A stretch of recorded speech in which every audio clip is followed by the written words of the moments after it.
नमस्कार मित्रों, मैं हूं डॉक्टर हरिनिवास। चैनल है संस्कृत साहित्य संस्कृति। अब तो फिर से हम जुड़ गए हैं। हमने संस्कृत व्याकरण का प्रारंभ किया है। पहला वीडियो संज्ञा प्रकरण में, जिसमें माहेश्वर सूत्रों को हमने देखा, आपने देखा था। चलिए इससे आगे चलते हैं। यहाँ कहा था हमने 14 सूत्रों से तैयार होने वाले प्रत्याहारों की बात की थी। तो आदिर अंत्यन संहिता जो सूत्र है, आदिर मध्य का नाम स्वसेजा संज्ञा से आत, उसने कहा, तो यहाँ कहता अण इति आ ई उ वर्णा नाम संज्ञा। अण किसको कहेंगे? आई उण में अण, आई उ इनकी अण संज्ञा होगी। एवं अच हल अल इत्यादि। इसी प्रकार से अच है, हल है, अल है इत्यादि संज्ञाएं होंगी। ये हम कल देखेंगे। अब इसमें जिन अच की बात की है, चलो इसको, इन्हीं को स्वर कहते हैं।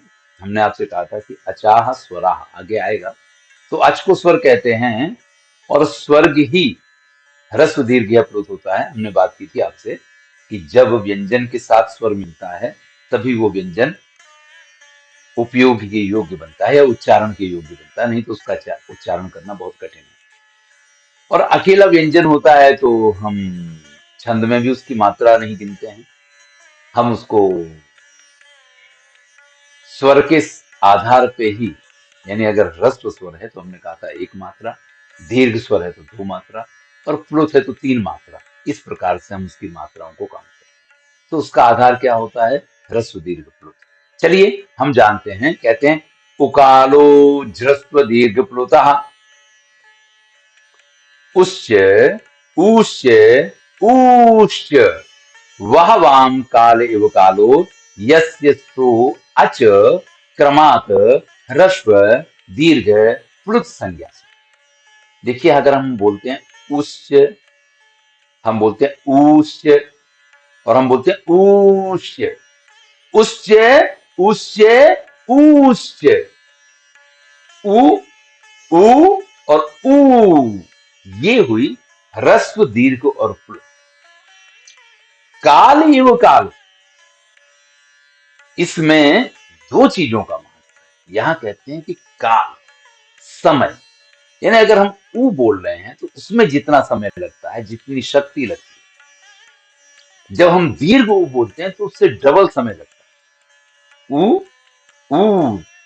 और जब हम प्लुत बोलते हैं तो ऊ ऊ ऊ, जिसको मुर्गे की बांग के साथ बड़ा अच्छा बताया गया है कि वो कुकड़ू कू।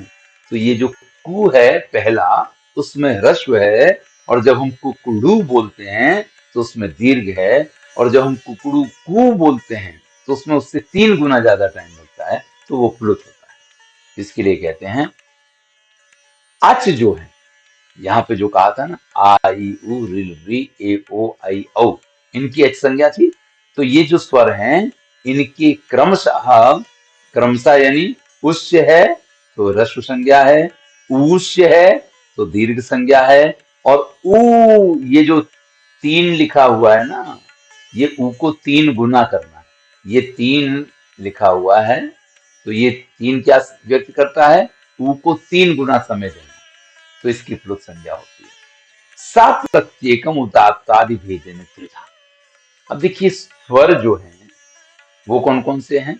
आ ई उ रिल री ए ओ आई औ। उदात्त, अनुदात्त और स्वरित, इन 3 भेद से ये क्या होते हैं? इनके 3 प्रकारों हो जाते हैं। आ है, ह्रस्व आ है, वो उदात्त भी होगा, अनुदात्त भी होगा, स्वरित भी होगा। इसी प्रकार से अ में दीर्घ आ जो हो जाएगा, वो भी उदात्त भी होगा, अनुदात्त भी होगा, स्वरित भी होगा।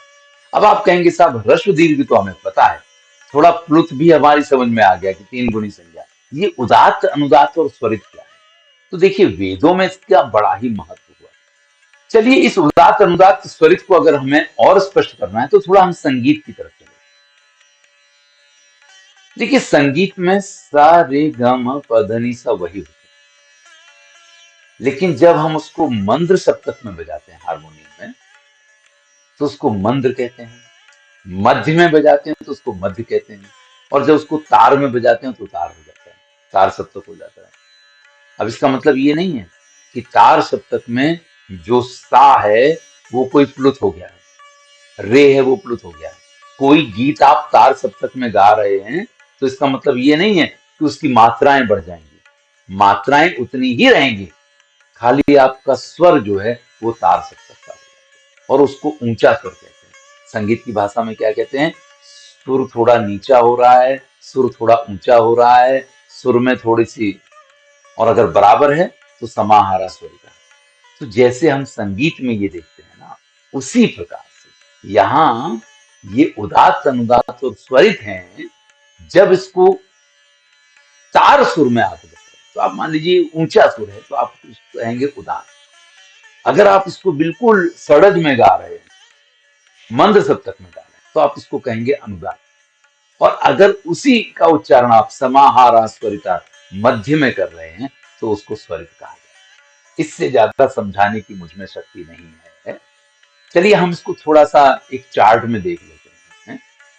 आ ई उ रि री, ये ह्रस्व है, यहाँ लिखा है ह्रस्व भेदा, ये ह्रस्व के भेद। अब ये है दीर्घ भेदा, लेकिन दीर्घ को हम इस तरीके से नहीं जानते हैं। हम दीर्घ को जानते हैं कि आ की जगह पे आ हो जाता है, ई की जगह पे ई हो जाता है, उ की जगह पे ऐसे उ हो जाता है, री की जगह पे ऐसे री हो जाता है। ए ओ आई ओ तो ये तो ऑलरेडी दीर्घ है, क्योंकि हमें ये आ बोलने में अ होता है, यहाँ बोलते हैं हम आ, यहाँ ई बोलते हैं, यहाँ हम बोलते हैं ई, यहाँ उ बोलते हैं, यहाँ हम बोलते हैं उ, यहाँ हम री बोलते हैं, यहाँ हम री बोलते हैं।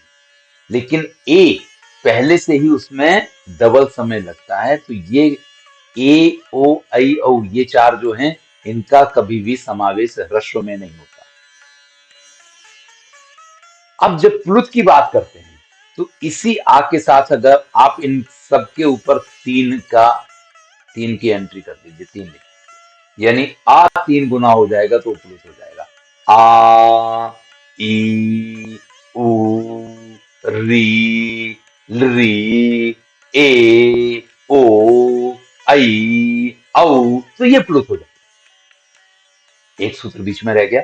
हमने ह्रस्व दीर्घ प्लुत को समझ लिया। हमने आपको उच्चई उदात्ता, यानी जो ऊंचे स्वर में जाएगा वो उदात्त कहा जाएगा, नीचे ही अनुदात्ता, जो नीचे सुर में रहेगा उसको अनुदात्त कहा जाएगा, और जो मध्य सुर में रहेगा, समाहार रहेगा, वो स्वरित रहेगा। इस प्रकार से हमने आपको ये तीन जो इसके भेद हैं वो भी समझा दिए। मुख नासिका वचनोनुनासिका, मुख सहित नासिकयो चार्यमाणो वर्णो अनुनासिक संज्ञा से। मुख सहित नासिका से जो बोले जाते हैं उन वर्णों की अनुनासिक संज्ञा होती है।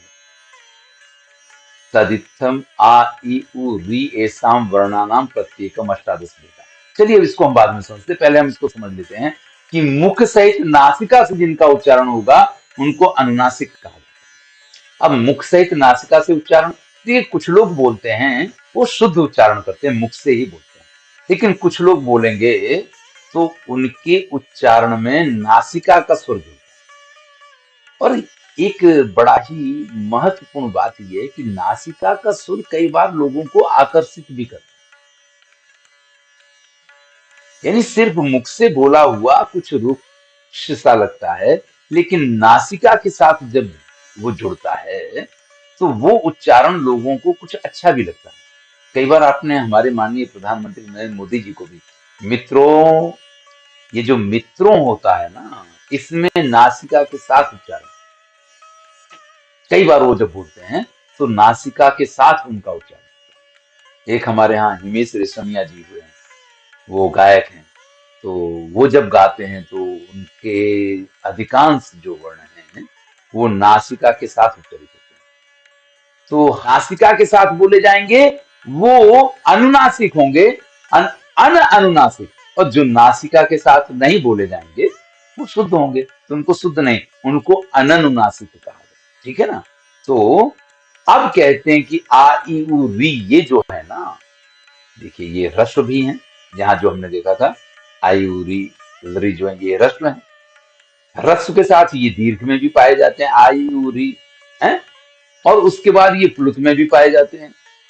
तो आ के कितने प्रकार हो गए? 1, 2 और 3 प्रकार तो यहां हो गए। अब फिर इसको उदात्त कहिए, इसको भी उदात्त कहिए, इसको भी, तो 3 त्रिका 9 हो गए। तो आ के कितने प्रकार हो गए? ह्रस्व आ, दीर्घ आ, प्लुत आ, ह्रस्व उदात्त, अनुदात्त, स्वरित, दीर्घ उदात्त अनुदात्त स्वरित और प्लुत अनुदात्त उदात्त स्वरित। तो 9 प्रकार हो गए। और 9 के बाद अगर वो अनुनासिक है तो और 9 प्रकार हो, और अनुनासिक है तो वो 9 प्रकार है ही है। तो ऐसे करके आ के 18 भेद, आ ई उ रि री, इसके 18 भेद हैं। इसीलिए यहां कहते हैं आ ई री एसाम वर्णानाम प्रत्येकम अष्टादश भेदा। इन सबके 18 भेद होते हैं। ली वर्णस्य द्वादश, इसमें जो ली है ना उसके 12 भेद होंगे। लेकिन एचाम अपि द्वादश तेषाम ह्रस्वभावात्। और एच जो है, एच आप देखिए प्रत्याहार आपको मालूम तो आप पढ़ पाएंगे। ए ओ आई औ, ये 4 जो हैं इनको एच कहा जाता है। इनके 12 भेद होंगे। क्यों 12 भेद होंगे? क्योंकि ये जो एच हैं ये ह्रस्व में नहीं है, तो दीर्घ हैं और प्लुत हैं। तो दीर्घ में है तो दीर्घ संज्ञा एक प्रकार हुआ, प्लुत संज्ञा दूसरा प्रकार हुआ, दीर्घ के उदात्त अनुदात्त त्वरित 3 प्रकार हो गए, और प्लुत के उदात्त अनुदात्त स्वरित 3 प्रकार हो गए। तो 3 3 6 हो गए। अनुनासिक यानी 6 दूनी 12 हो गए। तो इनके 12 प्रकार हैं। तो आप समझ लिए कि आई उ री ये जो है ना इसके 18 भेद हैं, री के 12 भेद हैं, और यहाँ जो एच हैं इनके भी 12 12 प्रकार हैं। इस प्रकार से इन स्वरों की इतनी संज्ञा, इतने प्रकार की यहाँ चार्ट बनाया है। ह्रस्व है यानी आ है तो आ उदात्त अनुनासिक होगा, उदात्त अनुनासिक होगा, अनुदात्त अनुनासिक होगा, अनुदात्त अनुनासिक होगा, स्वरित अनुनासिक होगा और स्वरित अनुनासिक होगा। ये प्रकार किसके हुए? हम यहाँ लिखते हैं कि आ के ये प्रकार हुए। लेकिन सिर्फ आ के नहीं हुए, यही प्रकार यहाँ पे ई के भी होंगे, ऊ के भी होंगे। तो कितने कितने हो गए? 6 दिए हैं। तो आ के 6 प्रकार ये हो गए। यहाँ भी आ है, इसके यहाँ भी 6 प्रकार हैं, और यहाँ भी 6 प्रकार हैं, तो 18 प्रकार हो गए। लेकिन जब हम ए ओ आई ओ की बात करते हैं तो ये यहाँ नहीं पाए जाते हैं। यहाँ नहीं है तो इनके यहाँ से प्रकार शुरू होते हैं। तो इसके ये 6 हैं, ये 6 हैं, 12 होंगे। तो इस प्रकार से री जो है ये ह्रस्व होता है, प्लुत होता है, ये दीर्घ नहीं होता है री जो है। तो उसके भी 12 भेद हुए, क्योंकि यहाँ लरी है और यहाँ लरी है, इस जगह पे भी। तो इसके कितने प्रकार हुए? 12। तो कुल स्वर हमारे पास कितने थे? 9 थे। अ ई उ रिल री ए ओ आई औ। चा आ जाता है यहाँ आकर के, 9 वर्ण पे आकर के हमारे स्वर पूरे हो जाते हैं। उन 9 के जो हैं इनमें आ ई उ री जो है उसके 18 18 भेद हैं। जो एच जिनको बोलते हैं ए ओ आई ओ, इसके 12 12 भेद हैं, और री के भी 12 भेद हैं। ऐसे कुल मिलाकर के कितने स्वर? हम स्वर की बात कर रहे हैं। जैसे होता तो सारेगामा पधनिसा 7 ही सुर हैं, लेकिन वो 7 सुर में कुछ एक से अगर आप शुरू करेंगे तो 13वां फिर सा मिलेगा जाकर के, और बीच में 12 हो जाए। वैसे 7 ही सुर हैं, लेकिन 5 और जुड़ जाते हैं।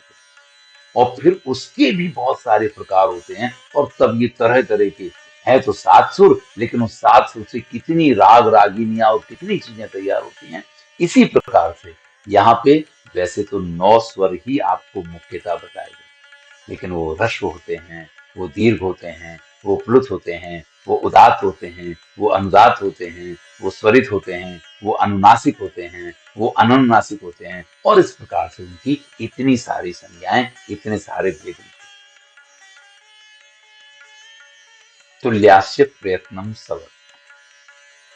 चलिए, ये स्वयं में एक पर्याप्त समय मांगे ऐसा है। तो हमने जिन वर्णों की बात की है, तो सवर्ण संज्ञा करता है ये सूत्र। चलिए इसको को हम अगले वीडियो में। धन्यवाद।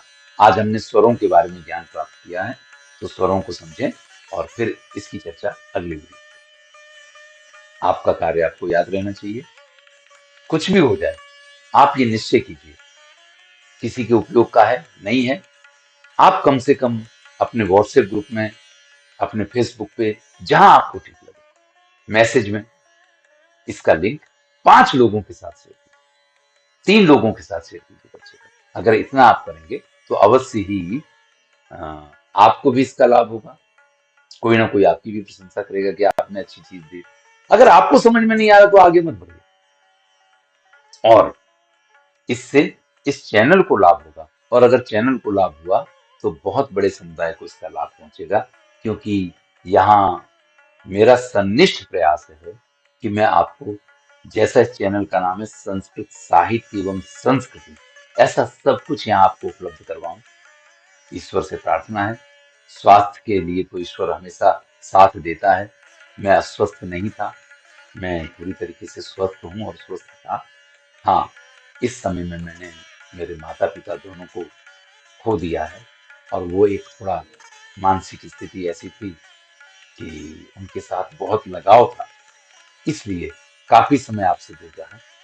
लेकिन अब फिर से ईश्वर ने वो शक्ति प्रदान की है कि फिर हम जुड़े हैं।